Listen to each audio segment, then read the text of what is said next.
Retrospection Radio Theater presents Come in and join us for a tale. Greetings.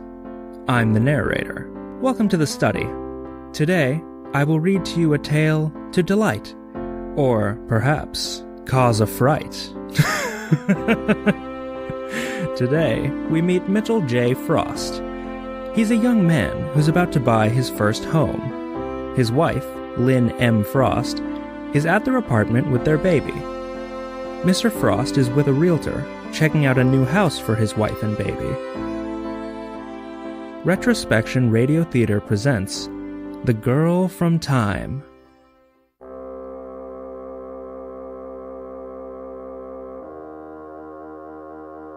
This house has been around for centuries. What happened to the last owners? They put the house on the market and moved out, like any normal owners do when they move. I'm gonna have to confer with the missus on this, but Darren, after everything you've shown me here, the library, the rooms, the widow's walk, the kitchen, well, I'd like to think the better side of me would agree this place is perfect to raise little Mia. I'm glad to hear that. Let me know as soon as possible if you want to come back with Miss Frost and check out the house. Can do. Thank you, Darren. It's my pleasure. Have a great night. Tell the wife I said hello. Oh, one last thing. Yes? How old did you say this house was? At least a few centuries. Any good stories about it? If I tell you them, you wouldn't want the house. Oh, come on. Fine. There's the story of Margaret and Sophie Anderson, and they lived in the house for a long time. What happened to the father? No idea. I think he went missing or something, which is pretty fitting. What do you mean? Well, they say this place is haunted. Oh, I definitely believe that. That's why I'm showing you the house. I knew you wouldn't care. Anyways, Margaret and Sophie were mother and daughter.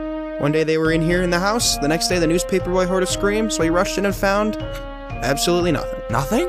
N-A-D-A. Nada. Nothing. Scrap. The girl and her mother were gone. So who screamed? Some say it was the ghost of the father. Others say it was the little girl. Nobody ever comes to a conclusion. Why couldn't it have been the mother? They say she was an odd character, that she didn't talk much, didn't eat much either, didn't go outside. A regular Boo Radley. Well, they think she killed her husband and hid him, and moved her and her girl out here. And when her girl figured out, she tried to kill her too. But then something happened and they were both gone. Interesting. There's no proof it did, no proof it didn't, but no proof it did. Anyways, like I said, give me a call if you want to look at this place with the missus. Well, some old ghost story isn't gonna scare us. I don't believe in myths.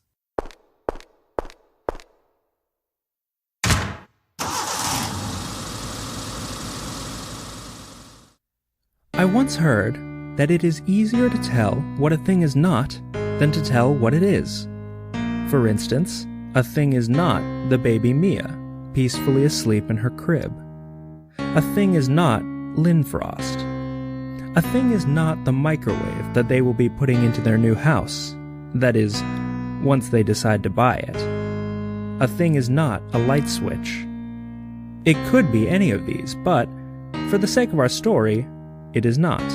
I wonder, have you explored every house, every apartment, every home you've ever lived in, thoroughly? There are the places you go, the kitchen, the bedroom, the bathroom. These are all familiar. And if you said, yes, I know my house inside and out, but you've never seen what's between the walls, what's in the attic, what's under the floorboards, then I must say that you do not indeed know your house, inside and out. I would argue it is very beneficial to know your house this way. You'll never know when you'll need this information. The Frosts are the type of young couple that go about their daily life ignorantly happy. They stop to smell the roses, they say hello to the old man and his wife Gail every morning, and they go to work. Everything they do is a part of their little daily routine. They didn't notice that the roses were beginning to wither from a lack of water. They didn't notice that the old man and Gail were becoming sickly, and now sat on their porch each morning instead of walking to greet the mailman. Lynn didn't notice the look on her boss's face when she got into work. Ignorantly happy people are riding an escalator. They have to do no work to move forward, as life will continue on easily and smoothly for them. Those who pay attention to details take the stairs. Though it may be harder and cause more strain on the body to continue, the payoff is worth it. Lynn and Mitchell return home to their baby, Mia, after a different kind of day. You have no idea what happened to me today. You got the world's best wife award. You're sweet. No, let me guess again. They decided you should be the first woman on Mars. Honey, They gave you the biggest promotion ever, and now you're head of the company. Frankly, that's a bit of a step down from going to Mars, but I'll take it. Exactly the opposite. I got laid off today. Lynn. Honey. It's hitting pretty hard right now. I don't know what to do. Not going into work and saying hi to Jackie at the counter. Going for a run with Tom during lunch. I'm just going to be home from now on. No work tomorrow. Nothing. Hey, we have a baby to take care of. Just look after her tomorrow, go for a walk. I'll be home at the same time tomorrow evening, and we'll look for jobs and find you some stuff to do. Right now, I'm gonna finish making the best dinner you've ever had. And then we're going to bed early to face a brand new day tomorrow. Thanks, Mitchell. Hey, where's Mia? She's asleep in the other room. The next day, Mitchell and Lynn rose and continued their normal morning routine. Except this time, Mia joined them. When Mitchell parted and left for work, Lynn continued walking. Later that evening, Mitchell returned home. Hey, honey, how was your day? Surprisingly, relaxing. I walked with Mia all day long. It helped just clear my mind. Oh, that's great to hear. I also called my mom today. Really? What did you talk about? She wants to see Mia and I. I'm thinking about going up for the rest of the week. Oh. I know it's sudden, so you won't be able to take off work, but I think some time away will let me refresh, get away from everything. I support you. Who knows? Maybe they'll hire me as a plumber like you when I come back. Oh yes, this job is simply glorious. I'll be leaving tomorrow after our walk. I'll be back Sunday. All right. I love you, Lynn. Everything's going to be okay. I know it will be. I love you too. Lynn and Mia left the next morning after their walk. Mitchell went to his job and returned home, making himself dinner. What to do? We just moved in. Lynn lost her job, and here I am alone, and cooking dinner for one. I guess I could watch the sunset from the Widow's Walk, or perhaps check out what's in the library in the basement. It's gonna be hard not having her around for the rest of the week, but I think I'll manage. You know what? Let's go watch that sunset.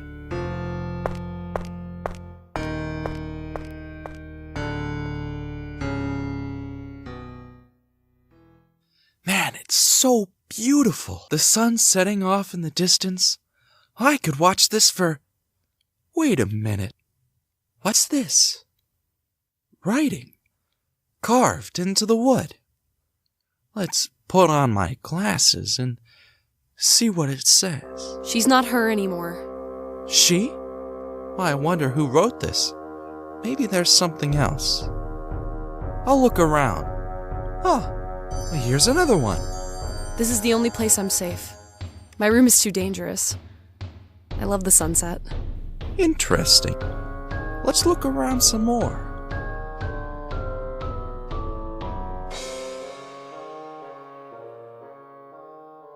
Doesn't seem like anything else is here. Maybe I should go check out the rooms, see if there's anything there. Man, this is exciting! I'm solving a mystery! I wonder who this was. Maybe the previous owners?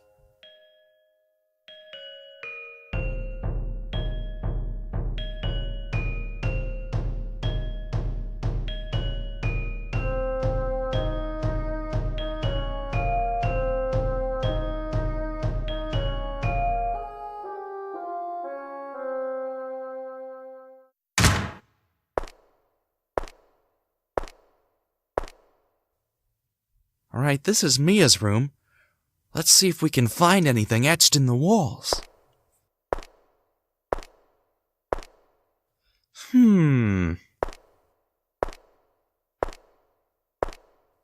There doesn't seem to be anything in here. I should go somewhere else. Let's check our room.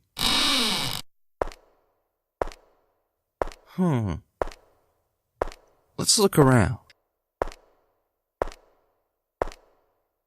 Well, I'm not seeing anything again. Maybe she didn't write anything else. Wait, what's this on the doorframe? Bingo, bango, writing! Library. Widow. Library and the Widow's Walk. Interesting. Well, I've already been to the Widow's Walk. That's what led me on this journey. I guess the next step is the library. Oh, I'm so excited. Quaking in my slippers. What am I going to find down there? I must admit, I'd barely been in the library. There could be anything.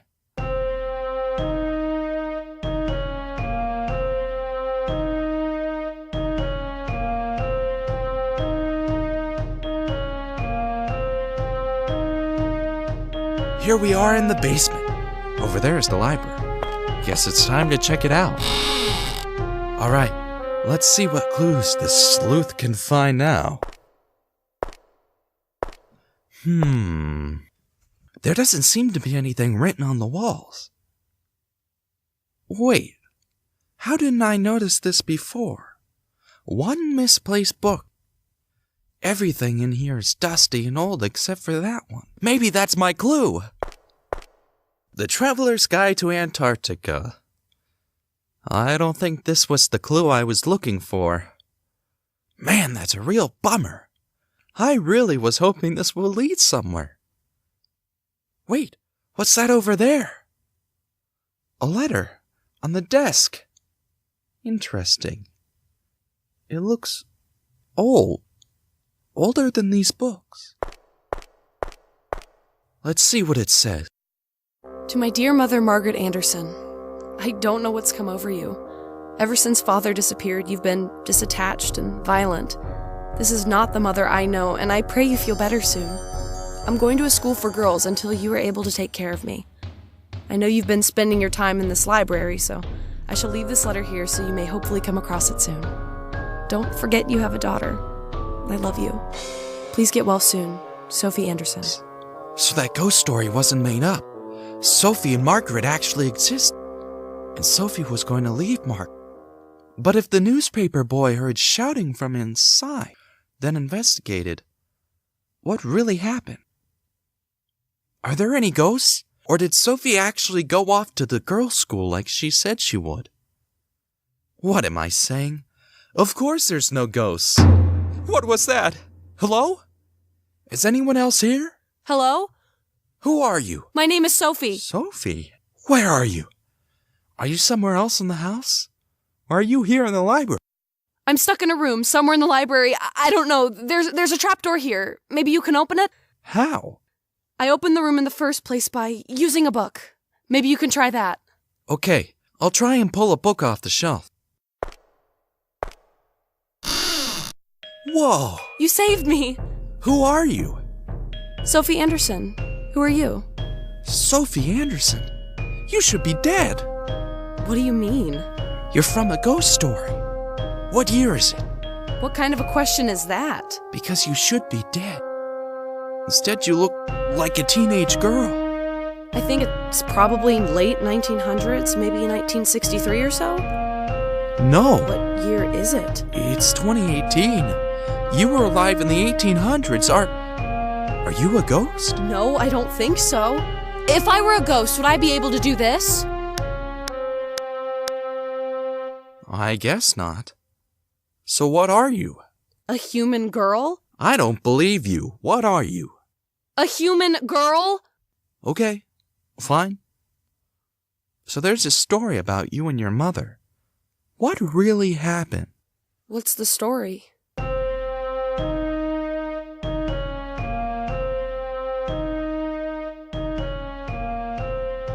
No, that's not how it went. I left the note for her and walked upstairs with all my stuff packed, and she saw me. She got mad at me leaving and attacked me. Then she locked me in this trap room. Which brings up the question again. How did you live 200 years? It didn't feel like 200 years. I just went to sleep. It was dark, then I heard you. Nobody else came in here? No previous owners? None that I ever heard, but like I said, I was asleep. Odd. I'm thirsty. Do you mind if I go get some water? Sure, there's a glass upstairs. You can get it from the fridge. The fridge? Oh, right. You don't even know what that is. It's a place that freezes things. It also dispenses water and ice sometimes. That sounds magical. It is. I'll be right back. With her gone, I'm going to check out that room she was trapped in. Something is fishy. Bones! An entire human skeleton! I don't think that thing out there is what she says she is. She was definitely locked in here for a reason. I've got to confront her. No, I don't know what she can do. I'm gonna play this chill. This is so cool. I can't believe that rectangle was able to do that. Welcome to the future. The future is so cool. Sophie, I was curious what this is. It's not something we have here in this century. Would you tell me? Where? Over here. I saw it in the other room. It was some device or something you had. Oh yeah, I'd be happy to explain anything. Let's go look. No, what are you doing? I trusted you. I'm sorry, Sophie, but this isn't adding up. You need to start talking, and if I like what you say, you can come out.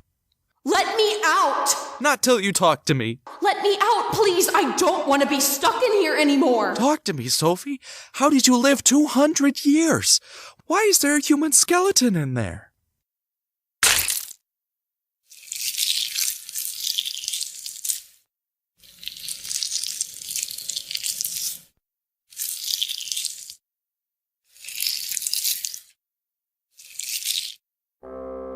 I live forever. I can't die. What?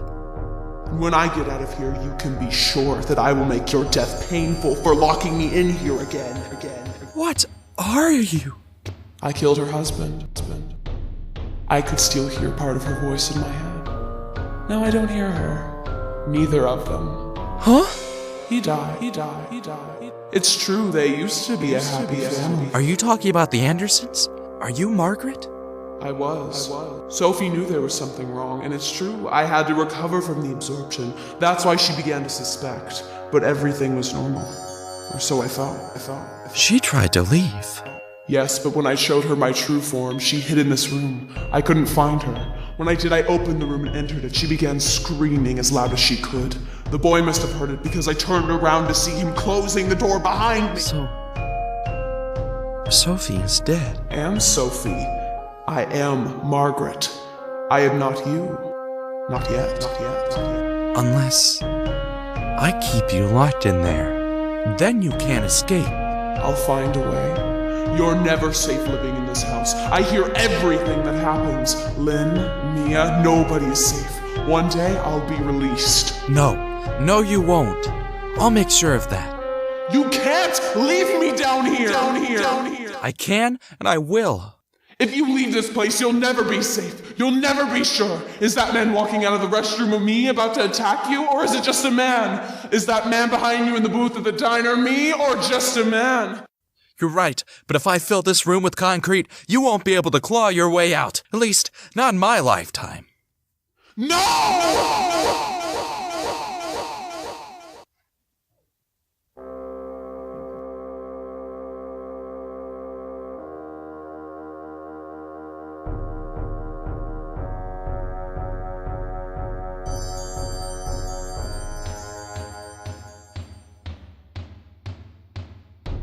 I once heard that it is easier to tell what a thing is not than to tell what it is. A thing is Sophie Anderson. A thing is Margaret Anderson. Out of 7.5 billion people on the planet, it would be easier for me to tell you that 7,499,999,999 of them are not things. Of them are monsters, well, that I can't tell you. It all depends on your definition of a monster. Thank you for listening to this month's production of Retrospection Radio. I'm Aiya Islam, and I've been your narrator tonight. Featured in the cast were Noah Dziacowitz as Darren Wright, Noah Martin as Mitchell Frost, Madeline Schultz as Lynn Frost, and Maddie Staten as Sophie Anderson. If you like this podcast, you can find us at www.retrospectionradio.com or on Spotify, Podbean, iHeartRadio, TuneIn, and many more. Follow us on Facebook, Twitter, and Instagram. Want to contact us? Get on our emailing list? Have any ideas or suggestions? Email us at retrospectionradio@gmail.com. No caps or spaces.